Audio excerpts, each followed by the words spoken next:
Never fear, YouTube, for I am here to bring you another action figure review.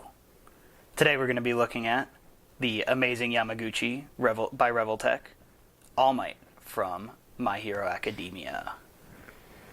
Getting a quick look at the package here, we have a couple nice shots of All Might. We have the window here showing off the figure itself and some of its accessories. Amazing Yamaguchi, All Might, and the My Hero Academia logo, or Boku no Hero Academia for all you Japanese speakers. Flipping it on over to the side, we have more promo shots here of All Might. Gotta pull back just a little bit there. Looking quite cool. Flipping on over to the back of the packaging, we've got some more promo shots of All Might there, his listed accessories, and some Japanese writing that I unfortunately can't read. Flipping on back over to the side, we have more promo shots, some Japanese characters there, some of the effect parts that it looks like he comes with, and a Boku no Hero Academia logo. Finally, flipping on over to the top and the bottom. On the top, we have got just the amazing Yamaguchi logo, All Might, Boku no Hero Academia, and another cool shot of All Might out of focus there. Flipping on over to the bottom, we've got the UPC, some warnings, more Japanese writing, and a My Hero Academia smash little piece of art there, which is pretty cool. Alright, so now that we took a look at the packaging, let's look at the figure. Okay, so I've had All Might unboxed, and I've had a chance to kind of mess around and see what he can do. And there's some things to like about this figure, and there's some things to dislike about this figure. It's all going to be kind of depending on how you like certain things, so let's get into it. First of all, I gotta say, I think they nailed the sculpt and the paintwork on this guy. Yamaguchi's known for a very stylized sculpt, and I feel like his particular look and his stylized sculpting fits in very well with the My Hero Academia art style that is already existing. We've seen Deku. I haven't actually reviewed him. I have him. I haven't shown him off yet. But we've seen Deku. He looks great. And I have to say, All Might looks great as well. Getting in a closer look here, we can take a look at his face. And you can see that he's definitely looking as he would in the show. He's got a nice smile on. His hair sculpt is very nicely done. He's got the big rabbit ears and the swooshed back kind of mullet going on, which is a separate piece. We could get into that later. He does come with a couple alternate heads, which we will go over, with a couple different expressions, so that's really cool. But I think the one that they included on out of the box looks great. Moving on down to his costume, you see quite a bit of detail there. It is broken up by a lot of sculpt, which is kind of what, or not sculpt, articulation, which is kind of what Yamaguchi is kind of known for. They're known for more, to have more range of movement and pull off more extreme poses, whereas they sacrifice the kind of silhouette and sculpt for that. But I think in a neutral pose here, he looks pretty good.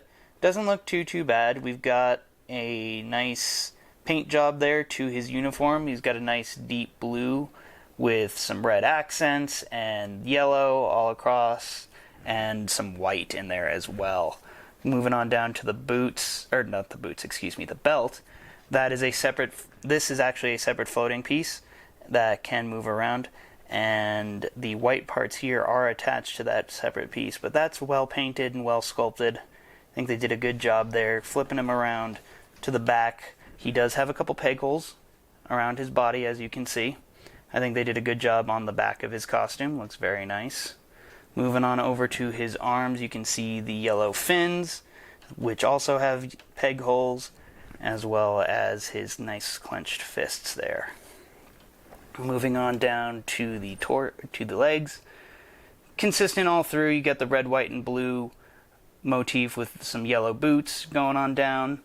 Sculpt is once again broken up by the articulation here. We'll get into that a little bit, what the different articulation points look like. And then we've got his ankles there, which are a little interesting. They're kind of a weird look, kind of gappy design there. I'm not quite sure what Yamaguchi was thinking with that. They are, which results in him being a little bit unstable. I'm not going to lie, it's not the best setup in my opinion, but we will get into that more in articulation. Okay, taking a look at articulation. Start off at the head here. That is on a ball joint. Pop that off there. That's how you actually exchange out the head. And real quick, I'll show you that. Stay up there. See what I mean about the angle is very unstable. I'm just going to lay him down while I show you this real quick. So here's the head and the mullet. They are separate pieces, and it's just a ball and socket. So you just slide that into the head to where it fits comfortably, and then you just reattach, just plug it back into the ball joint, like so. If I could do it. Here. You can also do it like this. I found this maybe a little bit easier. There we go. Okay. So it is on a ball joint, and the neck piece is also on a ball joint. I will pop that off here in a second so we can take a look inside the shoulders and the torso joint. But looking at the head, it can move up about that far. And because the mullet's a separate piece, it can get all the range it's needed.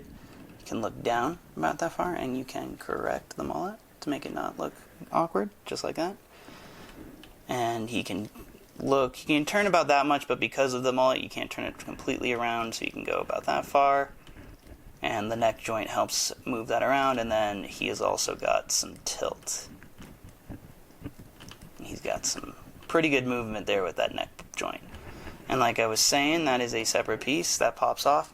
As you can see here, there's the ball for the neck, and you can see here the shoulders are two different pieces here. You have these points of articulation right here on the torso, and then the ball joints that connect them to the actual arm. If you're familiar with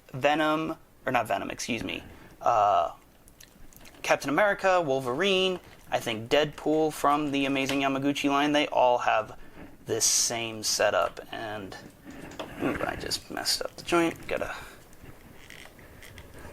click that back up like that. There we go. Come on, get back in there. There we go. All right. So now that that's back in there, and because you have a separate piece here, because this moves on its own, you do get quite a bit range of movement. You can go up. You can't turn it all the way around because of the design of the joint, but that's okay. And it does kind of, you can move it up, move it down and around. You can move it up about that far. So you get a good range of motion there with that shoulder. It's a very interesting design. I know a lot of people don't like it, but I personally think when implemented properly and when used properly, it looks good. It looks good. Quick disclaimer, this part here was incredibly tight out of the box. I could not move it. I actually had to pop the joint out and then pop it back in. It's just a plug. It's just no big deal. Just pop it in, pop it out. And then I was able to get it freely, and so that was fine. And then moving on down to the elbow, as you can see, that's on a ball joint as well. So, our ball and hinge system there, so that can go all the way past 90 quite well. And then the wrists are on the standard kind of Revoltech wrist system, and you kind of gotta pop this out. Wow, that's on tight. Oh, there we go. I popped the wrong side out, huh? Interesting. Gonna have to mess with that a little bit, but as you can see, it's just kind of a standard ball and hinge. And you can pop that out, or pop that back in, like so. Bam. That's kind of the beauty of Revoltechs and Amazing Yamaguchi figures. They really come apart. I wouldn't say easily, but, well, in some instances easily, which we'll get to here in a minute. But well enough to where you can actually kind of take the figure apart. And if you need to, you even need to replace joints. So that's pretty nice. Moving on to the torso. The upper torso here is on a ball joint, which gives you quite a bit range of movement. It can only arc back about that far. It can arc forward quite a bit, just like that. And as you saw earlier, it can hula hoop pretty well. The abdominal piece, oh my gosh, abdominal piece, forget it. This middle piece here is sitting here on a ball joint and can move around. Careful though, if you arc it too forward, it will pop out and it's kind of a pain to pop back in. I did that on mine, but it can get some good motion there. The crotch piece here is a separate piece and it's floating, so that's cool. The legs are on ball joints, or the hips here are on ball joints, and then they're on a thigh swivel here. So the thigh itself swivels, and then you have that extra swivel there, which is quite nice. Gives you just a little bit of extra range of motion. And so because of that, they can kick up about that far. They can kick back, and they're a little weird, so they can kick back like about that far. That's alright, but as you can see, the hip kind of gets broken up. They spread really nicely. They spread just like that. And then moving on down to the knee. It is a single jointed knee, and on mine at least, it goes up to about that far, which is nice, but on mine pop apart very, very easily. And as you can see, it's just kind of a plug, and you can just kind of line it back up, pop it back into place, and it's fine. Nothing's broken about it. It's just both of them do it, and it's a little annoying, and I haven't really thought of a good solution as to make those stick a little bit, so I'm not quite sure what I'm going to do about those. But those are one of my gripes, that the knees pop apart. They really shouldn't do that. Moving on down to the boot cut. There is a boot cut here, as you can see, and as you can see, the knees popping off yet again. Alright. As you can see, there's a boot cut which swivels here. It can also move up and down, which is quite cool. So you get a little bit more extra range of movement. And then for the ankle joint, you have a forward-facing pin for rocker, kind of like the most standard ankle joints. However, like I said, it gaps up quite a bit, and when it does this, it causes the figure to be very, very unstable. So it's very difficult to get him to stand sometimes. It can be a little bit easier in more action poses, and obviously it's no real issue if you use the stand, but it kind of is what it is, and I'm not a huge fan of that. So, like I said, there's a couple issues with mine. I have heard reports that the torso joint here in the center, on some people's, is quite floppy and quite difficult. Mine is not. Mine's nice and tight. But other than the knees, really, and then a couple of the other weird QC issues, like having trouble getting the hand popped out, I haven't had really QC problems on this, so at least with the joints, so that's nice.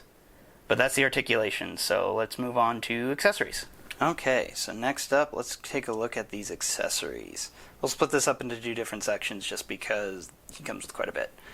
So taking a look, we'll first look here at this package here. We have a set of joints and a couple sets of eyes. So each of the faceplates all have interchangeable eyes, and from what I can tell, you can swap them all between all four faces, so that's pretty nice. And the joints here are for attaching some of the effect parts that he comes with that we'll look at in a minute on various points around his body. So that's pretty cool.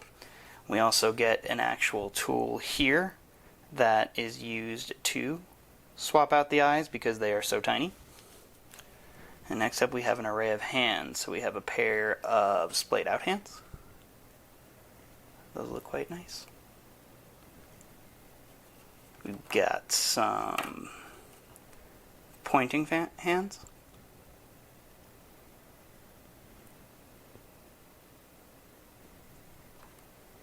Got some clenched hands here.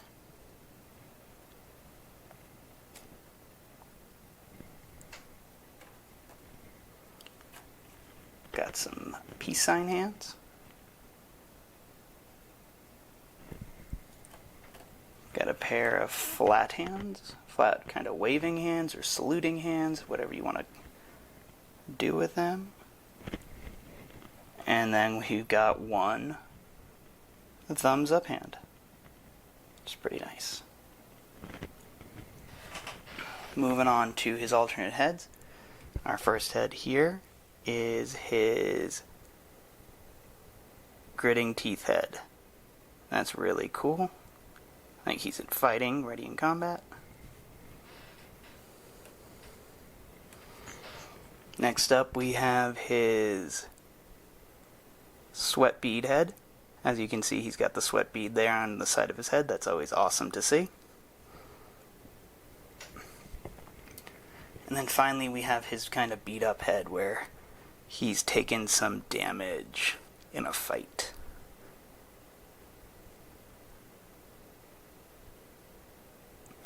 And so those are the first tray of accessories that All Might comes with. Okay, next up is the second tray of accessories that comes with All Might. As you can see here, we've got two smash effects in various different fonts and colors, similar to what we got with Deku, who also had a couple different smash effects, so we can have All Might yelling out his Detroit Smash or Delaware Smash move, which is pretty awesome. Next up here we have a couple of these kind of blasting effects, kind of like maybe wind or some kind of force coming off of his body. And as you can see, there are points here for you to plug those joints in that we looked on earlier, and we can plug those in into various parts of his body. And we'll take a quick look at how to do that here next after we look at these accessories. And he does come with 3 of them, and they're all the same from what I can tell. They seem to all be the same. So that's pretty cool. Yeah, they're all exactly the same. So just plug them into various points. And then he comes with a Revoltech stand, which unfortunately, unlike Deku came with 2 stands, which was quite nice. You get kind of the standard Revoltech base here. You get an arm for the figure itself with a claw. Honestly, for All Might, I don't really see you utilizing this claw too much. He's kind of a thick boy, so I don't really see this claw being of much use. But you can pop it off like so, and you have a peg here that you can just plug into All Might's back, which is a-okay. And then to kind of compensate for the lack of a second stand, I'm just going to leave this off. To kind of compensate for the lack of a second stand here, we have this thinner, different arm here that articulates in a couple different spots. And it's a little bit thinner than the standard figure arm, and it comes with this same little slot here that Deku came with. So you can take one of these smash pieces. Get it in there, come on. There we go. And kind of display it like that with the figure. So that's pretty cool. A whole second base would have been nice, like Deku got, but I guess this is a fair substitute. So, those are the accessories that come with All Might. Okay, so real quick, let's take a look at how to attach those effect parts. As you can see, I took one of those little yellow joints that was included in that nice package and plugged it into a spot on All Might's wrist there. And I went ahead and I took our effect pieces and combined them all into one big circular piece. You can pop them off into individual parts like I had them before, or you can pop them together like so. So all you got to do is you got to take the plug and just plug it into the small joint there. Here, I'm going to take this. It's a little hard to do in front of the camera. Sorry about this. Just give me 1 sec. It's small and I have bad eyes, so it can be a little difficult. These small joints. There we go. Okay. There. So I got it attached via that joint there. And now All Might looks like he's got a cool punching effect going on. And so that's pretty neat. Obviously this one's not really posed too great because I was just doing it for demonstration purposes, but it is pretty neat to have that kind of effect, so I'm interested to see what people are going to be doing with that. That'll look really cool. Next up, we're going to take a look at some size comparisons. First up, we have a direct comparison, the McFarlane All Might from McFarlane's My Hero Academia line.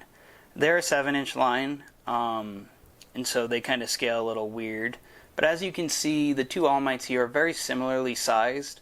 However, the proportions are quite different. As you can see, the shoulders on the Amazing Yamaguchi are a little bit broader and a little bit more defined, and the arms on the McFarlane are just way too long. They're like almost down to his knees. He's looking very gorilla-like there. You can also see that the head on the McFarlane is just way too small for that body. The head on the Amazing Yamaguchi looks a lot more in proportion. And so, if you're looking to maybe upgrade from this McFarlane one, the Amazing Yamaguchi is a definite step up. No doubt, no doubt. Next up, we have the Amazing Yamaguchi Deku. And I gotta say, Midoriya looks great next to All Might. I think these are just, obviously these were meant to be paired together, and they look great. They're just fantastic in every way. Deku's perfectly proportionate to All Might, and they just look great. I can't wait to start taking pictures of these two together with their various accessories and various effect parts, and it's just going to be great. Couldn't be happier with how these two look together. Good job, Yamaguchi. And now we have a couple Figma My Hero Academia figures from Good Smile Company. We have Izuku Midoriya as he appeared in Season 1 in his costume Alpha. And then we've got Katsuki Bakugo. And these two also look really, really good with All Might. I don't think really the styles clash too much with Yamaguchi's a little bit stylized sculpt there versus Figma's, which are super duper faithful to the source material, which is really nice. But for those of you who are collecting the Figma line, All Might here from Amazing Yamaguchi will be a great addition, since we don't seem to be getting an All Might just yet from Figma. We are getting most of the students so far, so that's pretty good. That's exciting. And we've got All Might with a couple other import and high-end collectors lines here. We've got the Mafex Batman Hush. We've got SH Figuarts Goku. We've got the Mezco Supreme Knight Batman. And the Revoltech Amazing Yamaguchi Iron Man. So these are just a couple of examples of a couple commonly collected lines. At least ones that I collect anyway. And then finally, we have a Star Wars Black Series Stormtrooper and a Marvel Legend on the standard Bucky Cap mold. So my final thoughts on the Amazing Yamaguchi All Might are he's a pretty cool looking figure. He can get into some really neat looking poses. He has great proportions. The sculpt and paintwork are absolutely phenomenally done. And overall, I think he's just a pretty cool figure. But that is not to say he doesn't have his issues. Unfortunately, like I was saying, the ankles are probably the biggest problem with mine. And I think that's just the nature of the design, because it is almost impossible to get him to stand in action poses with his legs spread out like this because of that the gappy nature of the design of his ankles. And that's unfortunate that you kind of need a stand for this particular kind of pose, which is kind of what Yamaguchi figures are known for their extreme poses, but I guess that is what it is. At least they do include a stand. I wish they would include two like they did with Deku, but at least they did include this smaller arm here for the smash effect. Just be very careful. When I was actually setting up this last shot, I did snap this a little apart here. I was able to pop it back together though, fortunately, which is good. Just be very careful. It's very thin, and it's clear plastic, so we all know how that goes. The accessories he came with were nice. I was very happy with those. I do appreciate the style of interchangeable eyes they've been going with, where they're not individualized, they're a set of eyes, so you can't get one looking one way and one looking the other. That's always a big pain in the butt. With figures that do that, I do like the pairs of eyes, and that's really cool that you can swap them out. I do like that. But yeah, the ankles, the knees that kind of pop off too easily, and the wrist joint that I still haven't been able to get the fist off of. I was able to swap this one okay, but just this one is still stuck. Those QC issues are a little annoying, but They're not, I guess, awful. The ankles are pretty bad. I will say the ankles are pretty bad because it is a top-heavy figure, and he can be kind of difficult to pose if his ankles don't work really well. So, I'm not quite sure what they were thinking with that. But otherwise, I like it a lot. I like the faces. I like the smash effects. I like the energy effect here, or the power effect, whatever you want to call it. Yeah, very cool. So, hope you guys enjoyed the review. Like, comment, subscribe, do your thing, and I'll see you next time.